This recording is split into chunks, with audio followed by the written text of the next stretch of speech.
The Cleveland Cavaliers are currently on a 7-game winning streak and hold the #1 record in the entire Eastern Conference and the entire NBA with 29 wins and only 4 losses. Meanwhile, the OKC Thunder are on a 12-game winning streak, holding the #1 record in the Western Conference and the second-best record in the NBA with 27 wins and only 5 losses, even without Chet Holmgren for the majority of their games. Despite their significant lead over other teams this regular season and their clear status as the best teams in the NBA based on their records, most of their fans still lack confidence that they can complete the job and win a championship. They are often labeled as regular season teams.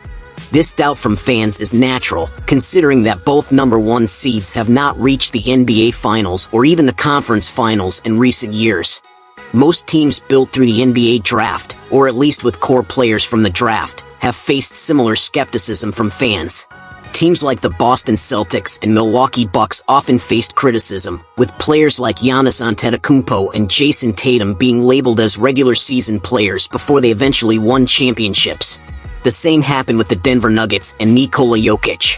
Ultimately, the only way for these teams to silence their critics is to prove themselves by winning a championship. Only then will the doubters and haters be quiet. Nowadays, no one calls the Boston Celtics a regular season team, and that label has shifted to the Cleveland Cavaliers, at least in the Eastern Conference. However, there are teams like the Toronto Raptors during the DeMar DeRozan era and the Houston Rockets under James Harden that, despite securing the #1 seed in the regular season, couldn't get past teams with veteran superstars, like LeBron James Cavaliers or the Warriors led by Stephen Curry and Kevin Durant. In the end, these teams had to break up their cores and couldn't shake off the regular season team label. A similar fate befell the Phoenix Suns during the Steve Nash era, where they consistently finished first in the regular season but couldn't get past Tim Duncan's San Antonio Spurs. For the Cavaliers and OKC Thunder, the pressure to win is quite different.